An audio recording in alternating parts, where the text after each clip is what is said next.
अस्सलामुअलैकुम। मैं ज़ाहिद अली ख़ान एक नई वीडियो के साथ हाज़िर हूँ।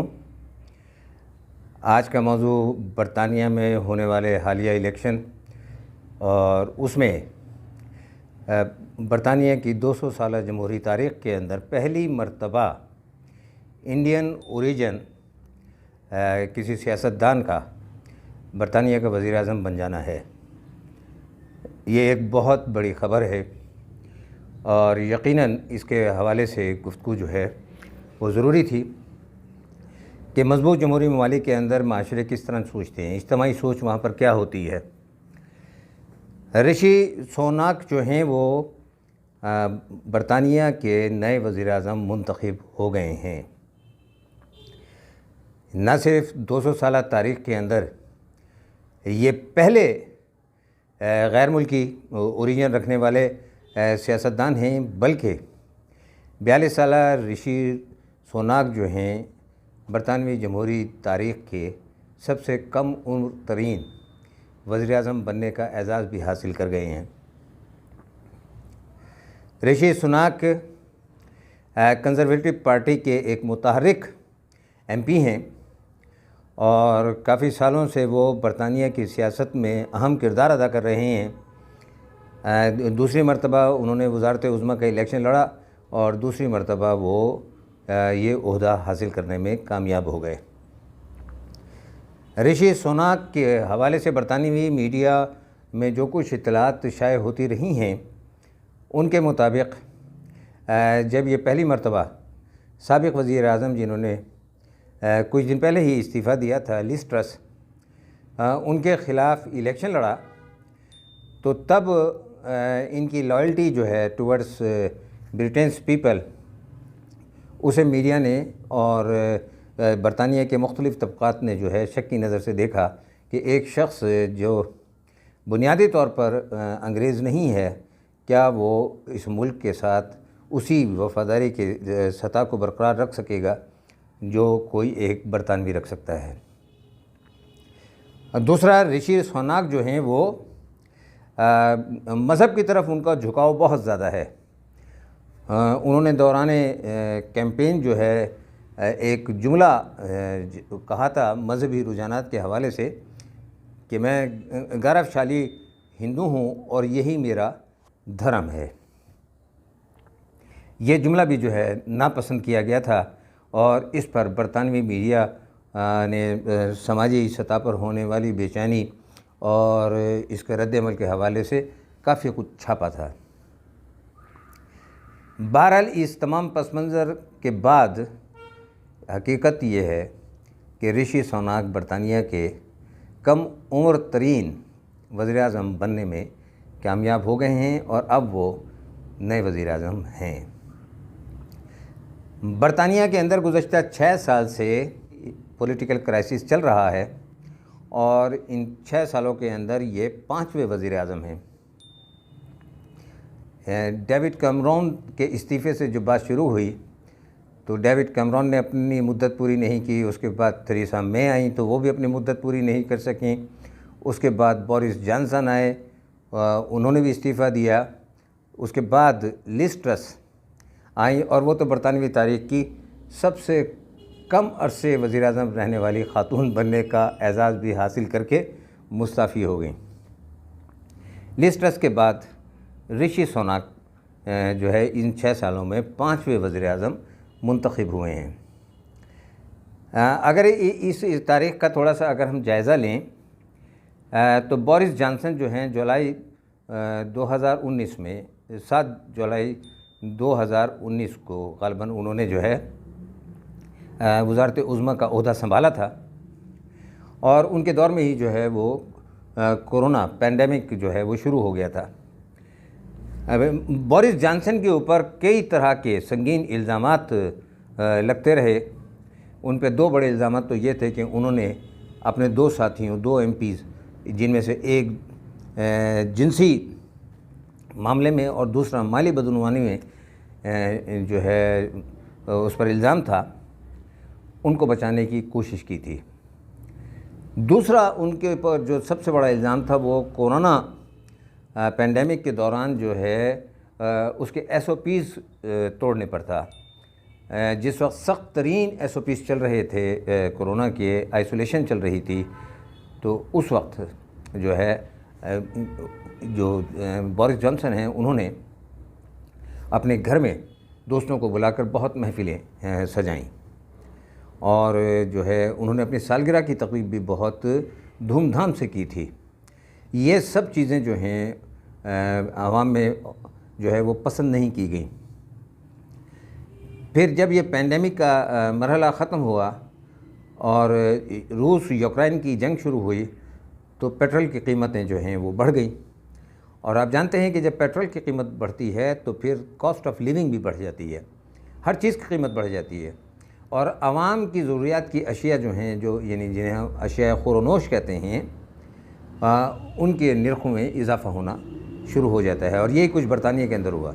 ये उस पर काबू पाने के लिए बोरिस जॉनसन ने जो है टैक्सेस बढ़ाए। हालांकि अमूमन ये होता है कि जो आपका कौमी बैंक होता है, स्टेट बैंक जो होता है, वो सूद की शरह बढ़ाकर इन्फ्लेशन पर काबू पाने की कोशिश करता है, लेकिन बोरिस जॉनसन ने टैक्सेस बढ़ाकर अपने इन मामलात को संभालने की कोशिश की। ये भी अवाम में सख्त नापसंद किया गया और आखिर का एक वक्त ये आया कि बोरिस जॉनसन की मकबूलियत जो है पार्टी के अंदर, कंजर्वेटिव पार्टी के अंदर और अवाम के अंदर बिल्कुल ख़त्म हो गई और उन्हें इस्तीफ़ा देना पड़ा। बोरिस जॉनसन की जगह पर कंजर्वेटिव पार्टी ने लिज ट्रस को 7 जुलाई को उन्होंने इस्तीफ़ा दिया। उसके बाद जो है कुछ वक्फे के बाद जो है वो लिज ट्रस को कंजर्वेटिव पार्टी ने अपना उम्मीदवार नामज़द कर दिया। ये वो मरहला है जब नए वज़ीर आज़म जो हैं बरतानिया के ऋषि सुनाक वो बरह रास्त सामने आए थे। जब लिज ट्रस ने अपनी कैंपेन शुरू की तो उस वक्त जो ऋषि सुनाक हैं वो ब्रिटिश चांसलर थे।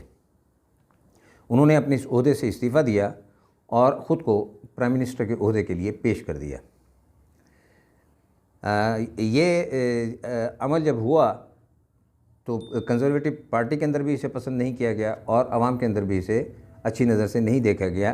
कंजर्वेटिव पार्टी के अंदर और बाहर ये तासुर था कि शायद अपनी ज़ाती ख्वाहिशात पूरी करने के लिए ही जो है ऋषि सुनाक ने बोरिस जॉनसन की हुकूमत के ख़ात्मे में पस पर्दा कोई किरदार अदा किया है, जबकि इसके ऐसे कोई सबूत नहीं मिलते। लेकिन चूँकि वो अचानक वज़ारत उज़्मा की दौड़ में शामिल हुए तो लोगों को ऐसा लगा। लेकिन ये चीज़ें उनके अच्छा, फिर वो दूसरा ये कि जैसे मैंने पहले बताया कि वो उनका मज़हब की तरफ रुझान बहुत ज़्यादा है और वो अपने आप को एक गौरवशाली हिंदू फ़ख्री अंदाज में कहते हैं और उसके ऊपर वो डटे हुए हैं। यानी बहुत ही जो जिसको कहते हैं उनका टूवर्ड्स रिलीजन जो है इंक्लिनेशन वो बहुत ज़्यादा है। तो जो एक बरतानिया जैसा समाज है उसके अंदर भी इस चीज़ को पसंद नहीं किया जा रहा था, लेकिन ये बहरहाल उनका ज़ाती मामला है। ये सारी चीज़ें मिलकर जो हैं ऋषि सुनाक के ख़िलाफ़ गईं और लिज ट्रस के हक़ में। यूँ लिज ट्रस जो हैं वो बरतानिया की वज़ीर आज़म मुंतखब हो गई। अब लिज ट्रस भी कई तरह के मामलात के अंदर मुलव्वस रहीं और गोके उन्होंने ये बात कही कि मैं जो वादे करके हुकूमत में आई थी, वज़ीर आज़म बनी थी, मैं वो वादे पूरे करने की अहलियत नहीं रखती, मेरे पास वो वसाइल नहीं है और मैं अपने वादे पूरे नहीं कर सकूँगी, लिहाजा मैं मुस्ताफ़ी हो रही हूँ। लेकिन असल में जो लिविंग कॉस्ट है बरतानिया की वो उनके लिए मुश्किल था कि उसे आसान करती। लिहाजा अब लिज ट्रस के मुस्ताफ़ी हो जाने के बाद कंजर्वेटिव पार्टी के पास ही कोई चारा नहीं था कि वो जो है ऋषि सुनाक को जो है वज़ारत उज़्मा के लिए अपना उम्मीदवार नामज़द करती। तो ऐसा ही हुआ, ऋषि सुनाक कामयाब हो गए और ऋषि सुनाक जो हैं भारतीय जॉइंट इंडस्ट्रियलिस्ट नारायण मूर्ति के जो हैं दामाद हैं। एक अमीर कबीर आदमी हैं और ये मिथ है ना कि बरसग़ीर पर अंग्रेज़ों ने 200 साल तक हुक्मरानी की, तो अब बरतानिया में अंग्रेज़ों पर एक बरसग़ीर से ताल्लुक़ रखने वाला शख्स हुक्मरानी कर रहा है। ये है तारीख़ का पहिया और ये है मजबूत जमहूरियत के सम्राट, और ये हैं एक मुस्तहकम और मुतवाज़न माशरे की निशानियाँ कि वहाँ पर मज़हब, अक़ीदा, रंग, नस्ल नहीं देखी जाती, वहाँ पर अहलियत देखी जाती है। अच्छा, आप जैसे मैंने इसे ऋषि सोनाक को मैं बार बार इंडियन ओरिजिन कह रहा हूँ, तो हम इसको पाकिस्तान ओरिजिन भी कह सकते हैं, क्योंकि बुनियादी तौर पर ऋषि सोनाक के ख़ानदान का ताल्लुक़ गुजरांवाला से है। उनका ख़ानदान सन 47 में तक़सीम हिंद के बाद यहाँ से दिल्ली मुंतकिल हुआ था। तो हम दोनों तरफ से कह लेते हैं कि सब कॉन्टिनेंट ओरिजिन जो है एक शख्सियत, एक सियासतदान जो है बरतानिया की जमहूरी तारीख़ का पहला वज़ीर-ए-आज़म बन गया है। मैं तवक्को करता हूँ कि ऋषि सोनाक के दौरे वज़ारत में जो हैं मामलात बहुत अच्छे चलेंगे। बरतानिया बहुत से मसाइल का सामना कर रहा है, ख़ास तौर पर ब्रेग्ज़िट के बाद तो बरतानिया की मुश्किलात में इजाफ़ा हुआ है। बोरिस जॉनसन के जाने में जो एक अहम फ़ैसला जो है ना वो सबब बना था, वो यूरोपीय यूनियन से अलहदगी का फ़ैसला भी था। जब बरतानिया यूरोपीय यूनियन का रुकन था तो इस तरह के माशी मुश्किलात जब आती थी तो पूरी यूरोपीय यूनियन मिलकर बरतानिया की माली मदद करती थी। लेकिन अब वो यूरोपीय यूनियन का मेंबर नहीं है, तो इस तरह की माली मदद करने वाला उसका कोई नहीं है। लिज़ ट्रस ने जो अपना फार्मूला दिया था वो था लोनिंग का, और लोनिंग किससे की जानी थी, मकामी बैंकों से या बैरून ममालिक से, तो उनका सूद भी देना पड़ता। तो ये चीज़ जो है ज़ाहिर है कि इतनी आमदनी आपकी नहीं थी, क्योंकि आप कर्ज़ लेकर आपने उसे आवाम में तकसीम करना था, कोई कारोबार में लगाना नहीं था, तो ये फ़िज़िबल नहीं था। और जब ये फ़िज़िबल नहीं था तो ये बात लिज़ ट्रस ने महसूस की और उन्होंने इस्तीफ़ा दे दिया कि मज़ीद मुश्किल में पड़ने से बेहतर है कि जान छुड़ा ली जाए। अब यही तमाम विरासती जो मसाइल हैं ऋषि सोनाक को मिल चुके हैं, और वो देखते हैं कि वो बरतानवी अवाम की ज़िंदगी को आसान करने के लिए कैसे अपनी पॉलिसियाँ बनाते हैं। बहरहाल मेरी नेक तमन्नाएँ जो हैं ऋषि सोनाक के साथ हैं, बरतानवी अवाम के साथ हैं, और इस खुशी के साथ है कि चलिए जिस अंग्रेज़ साम्राज्य ने हम पर एक तवील अरसे हुक्मरानी की, पहली मरतबा हमारे इलाके का कोई शख्स जो है उन पर हुक्मरानी करेगा। वमा अलैना इल्लल बलागुल मुबीन।